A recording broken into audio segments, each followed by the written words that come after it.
Then they went to climate change, and again, talking about people that should have been on the stage. Even though he took down his campaign, Governor Inslee was invoked by Senator Warren. And Governor Inslee, he was the governor, I think, from Washington, if I could be wrong on that.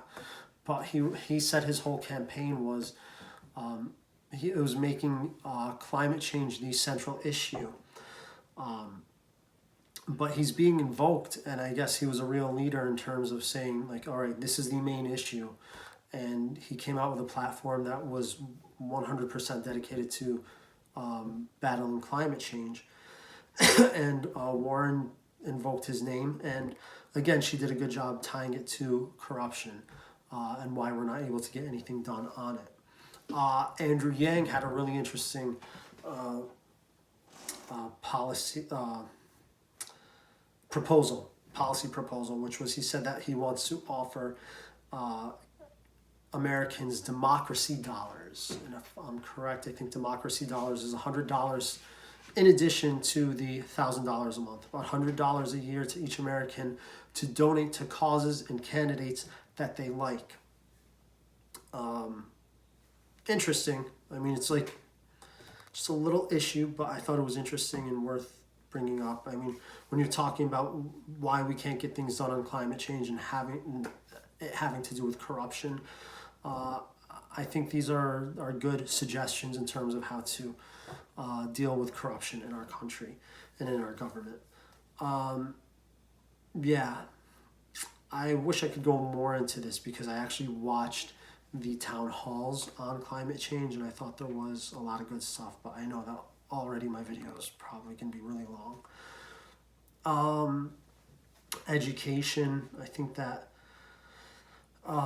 Andrew Yang and Elizabeth Warren did a good job talking about education. I think Yang talking about certain statistics. I just forget what his exact point was, but I thought it was going to resonate with a lot of parents of kids who are in public schools. And then Warren spoke about being a public school teacher in the past. And that was also something that could resonate too.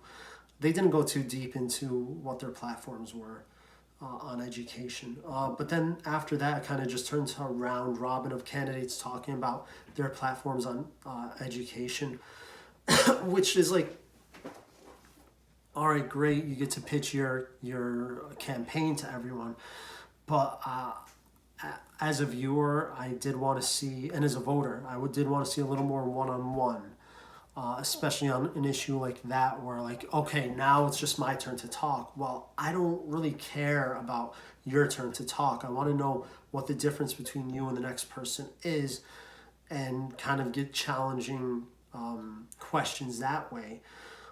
It's not that I want to see the one-on-one for the blood sport of it or for the ratings or whatever, but I just want to see the differences highlighted among these candidates. Then they went on to asking Biden about a comment that he made to a journalist about him not wanting to take on the sins of his grandfathers. This had to do with racism, and I guess because they were talking about education prior to that, Biden went back to education and race in education. And I think he knew that that question was a very tough question and something that he would have to answer for. And he was like, shit, I spoke about this 40 years ago. Like, what did I actually say? Like, wheels are probably spinning in his mind. He's like, what the hell did I say? Like, what do I say now? How do I get out of this? And he just started like rambling, and then he started like talking about Maduro out of nowhere, even though like they had talked about education and climate change after already talking about Maduro. So like, why did he go back to Maduro? It was really weird. And then they went to a commercial break, and then they asked, the final question was like, hey, let's talk about a setback and how you dealt with it and everything. And there were a few answers that I thought were pretty good. I like seeing these. I actually like seeing the personal side of the candidates. I know it's not like that important in terms of how it affects us on a day-to-day basis, but in terms of country, like unity, and you know, to have a country, you do need like some kind of symbol of unity, and the presidency can be one. In the UK, they have the Queen, and the Queen is an apolitical figure. I mean, there's issues with the Queen. I won't get into it right now. We could have a one-on-one discussion about that. But generally, she's seen as an apolitical figure, and so everyone kind of rallies around the Queen as their figurehead and someone that represents them. So I like seeing the personal side of the candidates because when they talk about their personal struggles, it's something that everyone can relate to. I actually thought, even though I don't think she did well in the debate, Klobuchar talking about her alcoholic father and her sick daughter, that's stuff that I love to see. I love people who can kind of, wear their heart on their sleeve a bit and talk about, very personal stuff. Buttigieg talking about coming out in Indiana and serving in the military at a time when it wasn't ideal for him to do so. I thought that was very powerful. Sanders talking about being the son of an immigrant in a rent-controlled apartment in Brooklyn. And then he did a good job connecting the personal struggle to then the professional. And Warren as well, talking about wanting to be, or I don't know if it was this part of the debate, where she was talking about always wanting to be a public school teacher. And then how that kind of set her off into the rest of her career. But the one that was like so heartbreaking in a way, and it's heartbreaking because I don't like his candidacy. I don't like where he stands on the issues. I think he's really out of touch with the American people, is Joe Biden. And it's so heartbreaking because it was juxtaposed with, they ask him the question, and he's like if you know Joe Biden's story, like heart-wrenching. And like, you could just, if you know it, like you stop whatever you're doing. I'm not a fan of his candidacy, but like when he starts talking about, his wife that died in a car crash and then being a single father, and then he's going to talk about his son Bo dying of cancer years later. It's heavy stuff, and it's stuff that just makes you so appreciative of life in general. But that juxtaposed with, right as he's about to talk about it, juxtaposed with the protesters. I don't know what they were protesting about in the audience, and I'm all for protests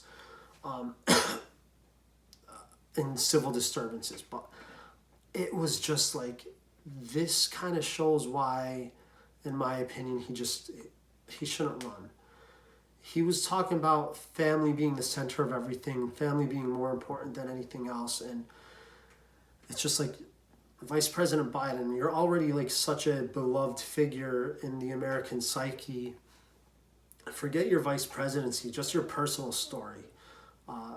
People relate to that. People, they cry over it. Like it's so deep, it's so profound. And then him about to talk about it, and then him deciding to get back into the fray and become this political figure that I just, like he says he wants to be the one to bridge the divide. I don't think you're going to be. Like, I don't think that is a possibility anymore in this country. And especially the way that he's framing the debates on all the issues, I don't think he's really going to bridge the divide in this country. I think the way that he plans on tackling the issues that are facing Americans is not going to particularly alleviate the pain that Americans are feeling on the day-to-day basis. So just that juxtaposition of like, he's talking about something so personal, and then protesters, right when he's about to talk about it, deciding that this is the moment that they're going to interrupt. And it's because he's talking, and it's because he has these ideas on his platform. In my opinion, and then also thinking about how he performed that night, he sounded a little just all over the place. I feel like it just shows that this is not the time. I would like to see him gracefully bow out. I don't know if that will be something that he'll do in anytime soon. And again, I also just don't believe in encouraging people to give up if they really are in it for all the right reasons. So that's my take, all in all. I don't know if I said anything crazy or whatever, but I'm just coming at this from a very sincere perspective. I'd love for people to engage with me, tell me what they thought of the debates, what they thought of the issues, what they thought of the candidates. And yeah, hope you guys enjoyed, and hope to do this more often.